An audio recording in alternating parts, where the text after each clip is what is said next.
Bienvenue dans cette nouvelle édition du Morning News. Au sommaire, le Premier ministre soudanais Abdallah Hamdok reprend son poste de Premier ministre après le coup d'État militaire du mois d'octobre. Un nouvel accord de partage du pouvoir entre ce dernier et l'auteur du coup d'État, le général Abdel Fattah al-Burhan, a été signé ce dimanche 21 novembre. Yahya Jammeh, l'ancien chef de l'État de la Gambie, exilé, désormais a ignoré un avertissement du président sortant Adama Barrow de ne pas intervenir dans la campagne électorale en cours dans le pays. Il s'est exprimé à distance lors d'une réunion publique de Mama Kandeh, le candidat qu'il soutient pour le scrutin présidentiel du 4 décembre. Et puis, les Kenyans ont une fois encore survolé la 3e édition du marathon FH Dakar qui s'est disputé ce dimanche 21 novembre dans la capitale sénégalaise. Retour sur cette édition en fin de journal. Mais tout d'abord, dans le cadre de la lutte contre le terrorisme, le président ivoirien Alassane Ouattara a annoncé ce dimanche 21 novembre le recrutement de 3000 soldats en 2022. Un budget sera également débloqué par le ministère de la Défense pour l'achat de matériel de pointe. L'insurrection djihadiste prend de plus en plus d'ampleur en Afrique de l'Ouest, des pays voisins comme le Burkina Faso étant sévèrement affectés. La Côte d'Ivoire, quant à elle, est la cible depuis mars 2016 d'attaques terroristes qui ont fait de nombreuses victimes. Les terroristes s'enracinent dans le nord-est du pays où dans la nuit du 10 au 11 juin 2020, une attaque contre l'armée ivoirienne avait fait 14 morts parmi les soldats. Au Soudan, le général Abdel Fattah al-Burhan et le premier ministre Démi sont parvenus ce dimanche 21 novembre à un accord qui a reconduit Abdallah Hamdok au poste de premier ministre. Un accord loin de faire l'unanimité. La coalition civile qui a nommé Abdallah Hamdok au poste de premier ministre il y a 2 ans a refusé de reconnaître tout nouvel accord et les Soudanais continuent d'exiger le retour du pouvoir civil. Le point sur la situation avec Philomène Tine. Écarté lors du coup d'État du 25 octobre 2021 au Soudan, le Premier ministre Abdallah Hamdok a été rétabli dimanche 21 novembre à son poste après un accord avec le général Abdel Fattah al-Burhan, auteur du coup d'État. À l'issue de la signature, les 2 hommes se sont exprimés l'un après l'autre en s'engageant à la résolution de tous les défis de la transition, dont le partage du pouvoir entre civils et militaires et la libération des personnalités politiques arrêtées depuis le putsch. Il est donc évident que les marges manœuvres du général al-Fattah restaient très limitées, notamment que les États-Unis, qui est le principal partenaire financier du Soudan, ont refusé notamment de lui accorder également un soutien financier. Et aussi bien les pays de Golfe, face aujourd'hui à la menace du gendarme américain, ont vu revoir la coopération avec le général al-Fattah. Le général al-Fattah reste à la croisée des chemins, donc on peut comprendre déjà le désistement en tant que tel. Le Conseil central des forces de la liberté et du changement, regroupant la société civile et les partis d'opposition, ainsi que plusieurs autres partis politiques, ont annoncé qu'ils n'étaient pas concernés par l'accord entre le chef de l'armée soudanaise et le Premier ministre. Également, les Soudanais ont continué à manifester par milliers contre la junte, malgré le retour du Premier ministre civil. La crainte est que le Premier ministre Hamdok soit très mal perçu par l'opinion publique soudanaise. Sur quelle base a-t-il accepté de revenir? S'il est vrai qu'il y a eu la libération de ses partisans, mais il est important de comprendre qu'il y a eu des crimes de sang. Et ces crimes de sang, dans le cadre de l'accord, restent prescriptifs, avec aucune possibilité de poursuite contre les forces armées soudanaises qui sont la base des exactions commises. Et si tel est le cas, pour l'opinion publique soudanaise, Hamdok est très parfois perçu comme étant une personne qui a trahi cette cause en tant que telle. Le Premier ministre soudanais Abdallah Hamdok a déclaré dimanche qu'ils ont convenu de tenir des élections avant juillet 2023. Il a affirmé dans le même temps être libre de former un gouvernement de technocrates. Par ailleurs, une partie de la communauté internationale salue la déclaration politique signée au Soudan.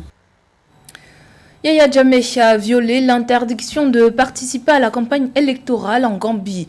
Les enregistrements de l'ex-chef d'État exilé en Guinée équatoriale ont été diffusés lors des événements de campagne du candidat Mama Kandeh, suscitant la désapprobation du président de la République Adama Barrow. Nathalie Mo. Le candidat à la présidentielle en Gambie, Mama Kandeh, est menacé de poursuites judiciaires. Des voix s'élèvent dans les rangs du parti au pouvoir contre le soutien manifeste de l'ex-président gambien Yahya Jammeh pour le candidat du Congrès démocratique de la Gambie. Le président Adama Barrow a indiqué qu'il est prêt à saisir la commission électorale pour dénoncer l'ingérence de Yahya Jammeh dans le processus électoral gambien. La réaction du président gambien Adama Barrow par rapport aux enregistrements publiés de l'ex-président Yahya Jammeh qui est en exil en Guinée équatoriale est une réaction d'un homme qui est désabusé.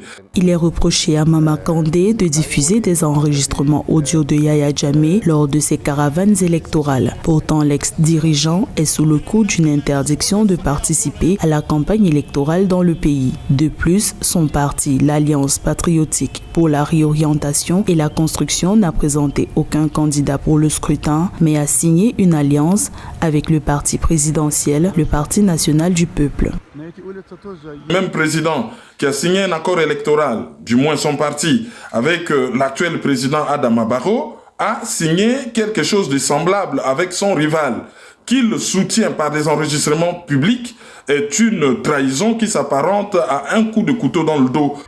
Yahya Jammeh bénéficie encore d'un important soutien politique en Gambie. Son futur rôle dans le pays, ainsi que la question de la justice pour les crimes commis sous son règne, occupent les débats politiques dans le pays. En Gambie, près d'1 million d'électeurs sont appelés aux urnes le 4 décembre pour élire leur président pour un mandat de 5 ans. Toujours dans l'actualité, le gouvernement kényan instaure officiellement un pass sanitaire Covid-19.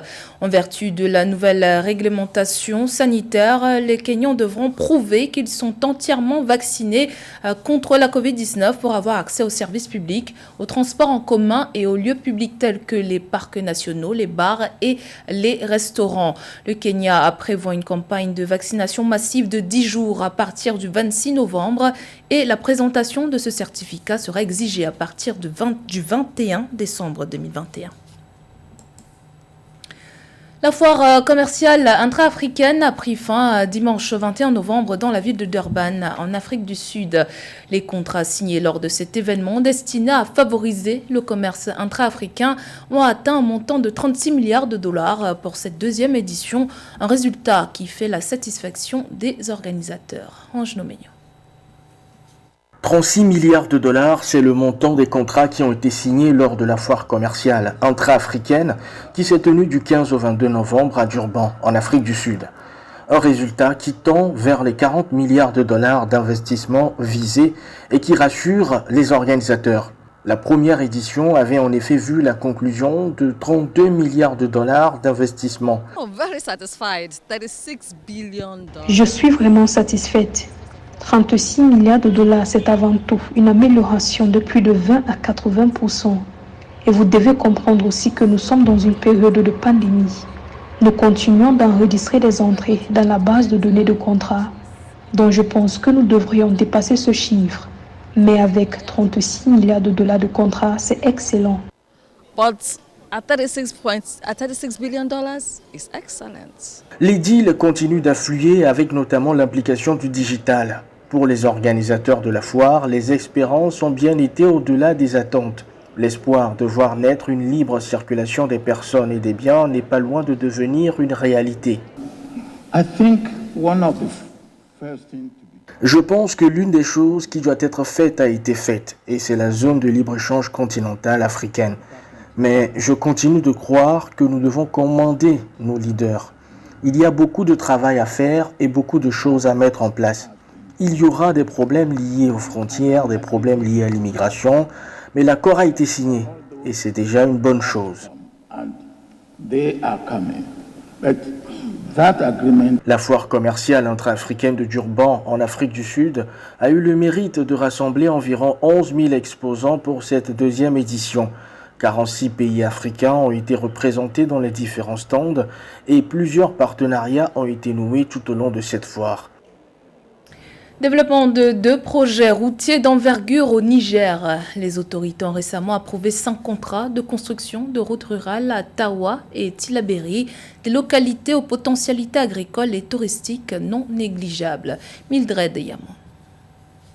Des projets sont en cours pour développer le réseau routier au Niger. Le gouvernement a approuvé 5 nouveaux contrats pour la construction de routes rurales. Les nouvelles infrastructures sont destinées à renforcer l'accessibilité de plusieurs localités rurales de la région de Tawa, située au nord-est, et de Tillabéri, au sud-ouest du pays. Le déficit criant en matière d'infrastructures routières que connaissent les régions de Tillabéri et Tawa limite malheureusement l'exploitation des atouts qu'elles regorgent, notamment en termes de production agricole et de tourisme. Or, pour qu'un agriculteur puisse transporter sa production jusqu'au marché ou qu'un touriste puisse découvrir les merveilles ou les sites emblématiques d'une région, il faut que les personnes et les biens puissent circuler dans de meilleures conditions. Dans une large mesure, de même qu'une économie dynamique dépend du mouvement des produits et des services, les populations sont tributaires des routes pour l'accès à l'emploi, à l'éducation et aux soins de santé. Dans la localité de Tawa, il s'agira de la construction et de la réhabilitation de 236 km de routes rurales. Pour un coût d'environ 19 millions de dollars, ce projet a un délai d'exécution de 30 mois. Pour ce qui est de la région de Tillabéri, les travaux portent sur la construction d'un linéaire total de 198 km attribué à 3 entreprises locales de génie civil pour un délai de réalisation de 22 mois. À travers ces contrats, le gouvernement entend améliorer la donne et faire en sorte que la construction des routes dans ces localités contribue à réduire les disparités régionales, désenclaver ces zones, favoriser une meilleure exploitation de ces atouts, accroître la création de la richesse et aussi booster la mobilité qui est une condition préalable au développement économique, social et durable. Le développement du réseau routier à Tawa et Tillabéri permettra une meilleure exploitation d'importantes potentialités agricoles et touristiques que disposent ces localités. Une fois achevées, les infrastructures devraient contribuer à dynamiser l'activité économique dans ces zones où les populations s'adonnent principalement à l'élevage, l'agriculture et la pêche. Repoussée de mars à novembre en raison de la pandémie de Covid-19, l'édition 2021 du marathon Eiffage a une nouvelle fois été marquée par une forte affluence. La troisième édition qui s'est déroulée sur 3 parcours, notamment les 10, 21 et 42 km, et qui a une nouvelle fois été dominée par les athlètes kenyans. Résumé de Viviane Baoken. Grand jour pour l'athlétisme sénégalais et africain. Le tour de piste est lancé pour cette troisième édition du marathon Eiffage de Dakar. Ce sont plus de 20 athlètes internationaux et plus de 1000 coureurs qui compétissent dans le cadre de ce grand événement sportif rassemblant plus de 70 nationalités. 42, 21 et 10 km de parcours pour courir Dakar, comme le veut le slogan, et aller à la découverte de son patrimoine architectural. Des heures de course pour décrocher la première place qui, depuis plus de 2 ans, est détenue par le Kenya. Pour cette nouvelle édition 2021, à qui le tour? Beaucoup d'excitation, beaucoup de plaisir et on espère faire un très bon score. C'est une chose quand même, ça nous fait vibrer, ça nous fait plaisir en tant que jeunes pour se rencontrer aussi. Le marathon Eiffage, qui favorise l'inclusion sociale, intègre toutes les couches de la population avec notamment la participation de la catégorie handisport pour les personnes à mobilité réduite. Pour bien d'autres qui n'en sont pas à leur premier exercice, il s'agit d'une partie de plaisir et de bien-être. On va dire les 10 premiers kilomètres, c'était la partie la plus sympa. Mais c'est vrai qu'au-delà, il y a eu de la chaleur et puis les montées et les descentes étaient assez compliquées vers la fin. Donc je peux dire qu'on a un petit peu souffert, c'est vrai. Alors j'ai fini 10e. Ce qui est bien, c'est que c'est bien varié. Donc ça, j'ai beaucoup apprécié. Et même si la dernière montée est assez difficile, c'est vrai que ça fait plaisir d'arriver au niveau de l'arche et de sentir l'ambiance et l'émotion à l'arrivée. J'ai fait une place d'honneur, donc du coup déjà c'est pas mal, c'est satisfaisant pour soi. Mais après voilà, ouais, avec les conditions qu'il y a eu, je pense que tout le monde peut sortir gagnant de cette course, quoi. Pour une troisième fois consécutive, le Kenya remporte les 3 premières places de l'édition de cette année avec Geoffrey Birgen en tête sur un chrono de 2 heures 16 minutes 46 secondes suivi de Shebi Douglas et Luc Kibé. Organisé pour la première fois au Sénégal en 2016, l'ambition d'Eiffage et ses partenaires à travers le marathon de Dakar est de valoriser l'athlétisme en créant une aventure biannuelle pour la population sénégalaise qui y a massivement répondu présente. C'était le journal de la rédaction. Merci pour votre fidélité. Dans un instant, une nouvelle édition de l'actualité sur Africa 24.